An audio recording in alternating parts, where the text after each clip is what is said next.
नमस्कार। जय हिंद दोस्तों। मेरा नाम है अंशुमन सरकार। दोस्तों, डोनाल्ड ट्रंप साहब को लगा था कि उन्होंने इंडिया को जिधर चाहा उधर मोड़ दिया, पर पिछले 24 घंटे में जो डेटा सामने आई है ना दोस्तों, उसने वॉशिंगटन से लेकर लंदन तक सबके तोते उड़ा दिए हैं। भारत ने जो है चुपके से एक ऐसा मास्टर स्ट्रोक खेला है जिससे सुनकर जो व्हाइट हाउस के बीपी हाई होने वाला है। दोस्तों, ये वीडियो उनको भी देखना चाहिए जो भारत में बैठे रात दिन भारत की बुराई करते हैं, भारत सरकार की बुराई करते हैं कि भारत ने अमेरिका के सामने घुटने टेक दिए। तो ये वो लोगों के लिए भी है, वो लोग देखें जरा, जाने एक्चुअली में हुआ क्या है और भारत क्या कर रहा है। असली जानकारी होने से क्या होता है ना, आपकी जो राय है वो बदल सकती है। तो प्लीज वीडियो को अंत तक देखिए और फिर अपनी राय भारत देश के और सरकार के बारे में बनाइए। तो आगे बढ़ते हैं दोस्तों। तो कल क्या हुआ? कल यानी 21 जून 2026 को आपका केपलर का जो ताजा डेटा आया है। अब केपलर केपलर क्या है? केपलर एक ग्लोबल आपका एनर्जी इंटेलिजेंस फर्म है जो सैटेलाइट और जो जहाजों का ट्रैकिंग डेटा की मदद से दुनिया भर में जो आपका ऑयल शिपमेंट्स को वो मॉनिटर करता है।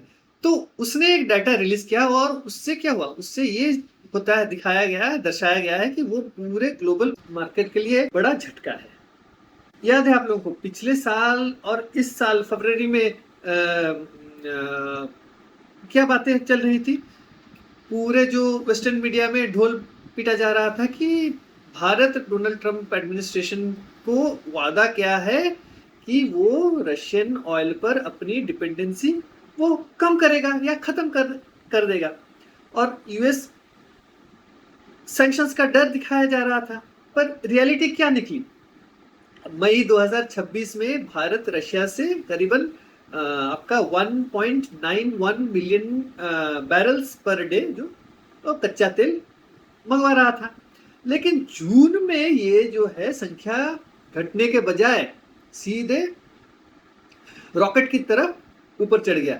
आज के डेट में ये है आपका 2.66 मिलियन बैरल्स पर डे, वहां तक वो पहुंच गया है। भैया, इसका मतलब आप समझ रहे हो ना कि घटना तो दूर, इंडिया ने जो रशिया से ऑयल इंपोर्ट में सीधी 39% का जो है उसने जंप मार दिया है। और जून के महीने में भारत जितना भी तेल खरीद रहा है उसका 53.5% मतलब 53.5% अकेले वो रशिया से आ रहा है। तो डायरेक्ट 50% से ज्यादा मार्केट शेयर किसके पास अभी है? रशिया के पास है। तो वॉशिंगटन में बैठकर जो लोग सोच रहे थे कि भारत उनके दबाव में झुक जाएगा, उन्हें हमारे एक्सटर्नल अफेयर्स मिनिस्ट्री ने साइलेंट मोड में डालकर कह दिया, रिश्ते में तो हम तुम्हारे बाप लगते हैं, नाम है स्ट्रेटेजिक ऑटोनॉमी। अब आते हैं दोस्तों इस कहानी के सबसे बड़े एंगल पर।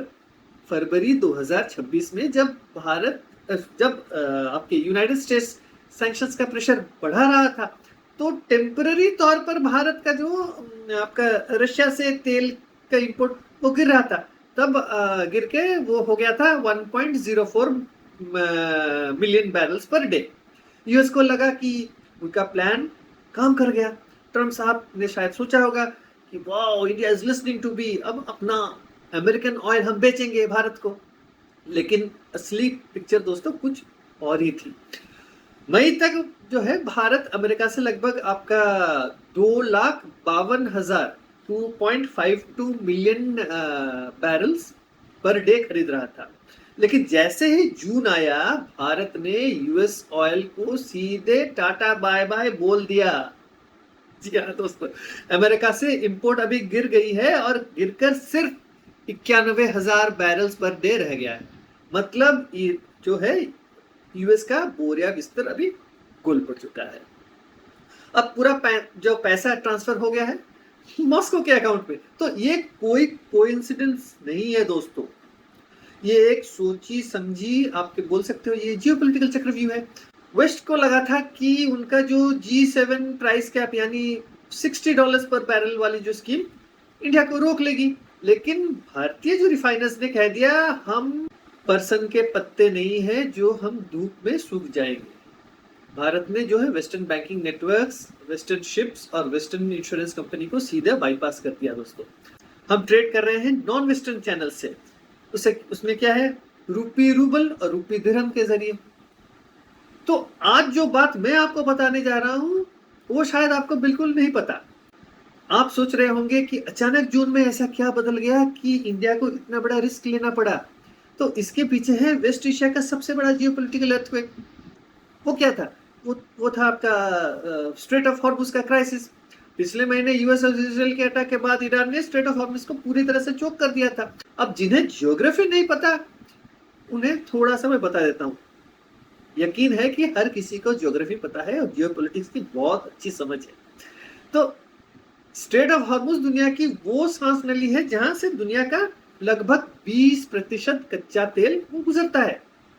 और इंडिया अपना जो है 60 से 70% जो कच्चा तेल इसी रास्ते से, आपके सऊदी अरब हो या इराक जैसे आपके गल्फ के देशों से मंगवाता था। देखिए अब इराक का पूरा जो तेल वो ब्लॉक हो गया था। अब यहाँ आता है भारत का दिमाग। अब देखिए, सिर्फ सुनिए कि क्या हुआ है। जब पूरी दुनिया में हाहाकार मचा, अप्रैल में भारत का क्रूड बास्केट प्राइस $114 पर बैरल के ऊपर वो चला गया था। तब भारत ने पैनिक नहीं किया दोस्तों। पैनिक करने के बजाय इस डिजास्टर को उन्होंने अपॉर्चुनिटी पे बदल दिया। इंडिया ने सोचा अगर गल्फ से तेल आने में रास्ता ब्लॉक है तो हम उस रास्ते पर डिपेंड ही क्यों रहे। तो हमने जो है अपना रास्ता ढूंढ लिया। वो क्या था दोस्तों, रशिया के पास बाल्टिक सी, ब्लैक सी और पैसिफिक रूट्स हैं जो स्ट्रेट ऑफ हॉर्मुज पर डिपेंड ही नहीं करती है। तो जब दुनिया हॉर्मुज को खोलने का इंतजार कर रही थी तब भारतीय रिफाइनर्स ने रशिया को कॉल लगाया और बोला भैया माल तैयार रखो, सारे टैंकर्स जो है हमारी तरफ मोड़ दो। और यही हुआ। तो देखिए दोस्तों, अब जो है प्लॉट थोड़ा और हम खोलते हैं और उसके पर्दे के पीछे क्या हुआ वो देखते हैं। देखिए, एक आम आदमी को लगेगा कि रशिया से तेल लाना बहुत आसान है, बस सिर्फ टैंकर्स भरो और वो आ जाएगा। ये बिल्कुल आसान नहीं था। इसके पीछे चल रहा था एक शैडो फ्लीट, यानी गुप्त टैंकर के एक काफिले का खेल दोस्तों। जब यूएस ने रशियन शिपिंग लाइंस पर रिस्ट्रिक्शन लगाई तो रशिया और भारत ने मिलकर सीधा ऐसे जो गोस्ट टैंकर्स तैयार किए जिनकी ट्रैकिंग वेस्टर्न सिस्टम के लिए बहुत मुश्किल हो गई थी। तो ये टैंकर्स बिना वेस्टर्न इंश्योरेंस के ऑल्टरनेटिव जो मैरीटाइम रूट से होते हुए सीधे हमारे आपके गुजरात के जामनगर और मुंद्रा पोर्ट्स तक वो पहुंच गए। और सुने मजे की बात, अभी तो और भी बाकी है। आपको लग रहा होगा कि ये तेल सिर्फ हमारे गाड़ियों में पेट्रोल और डीजल भरने के लिए आ रहे थे। यहाँ पर चल रहा है सबसे बड़ा जो आर्बिट्रेज गेम। पहला, इंडियन रिफाइनर्स चाहे वो प्राइवेट हो या गवर्नमेंट ओन्ड हो, रशिया से हेवी डिस्काउंट पर क्रूड ऑयल खरीदते हैं।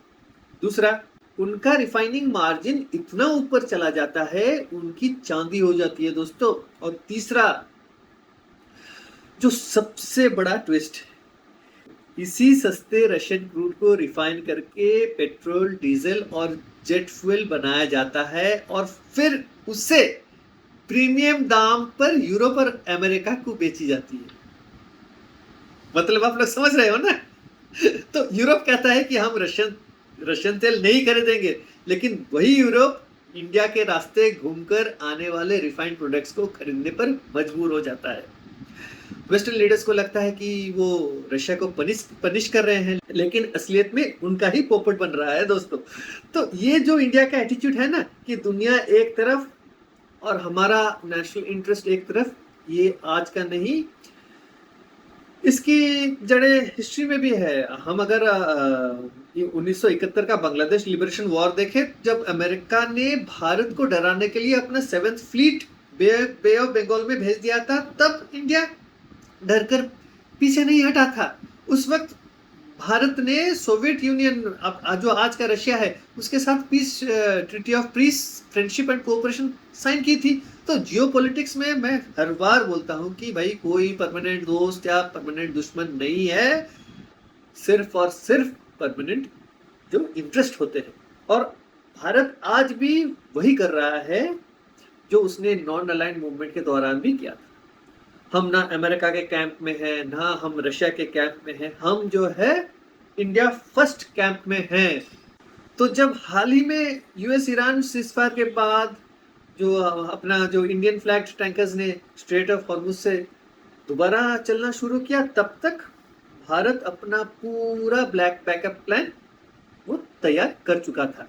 यूएई से भी हमने रिकॉर्ड मात्रा में तेल मंगवाया और ऑल्टरनेटिव रूट्स का भी हमने इस्तेमाल किया। मतलब हर तरह से चक्का जाम के बावजूद भारत ने अपनी एनर्जी सिक्योरिटी को आंच तक नहीं आने दी।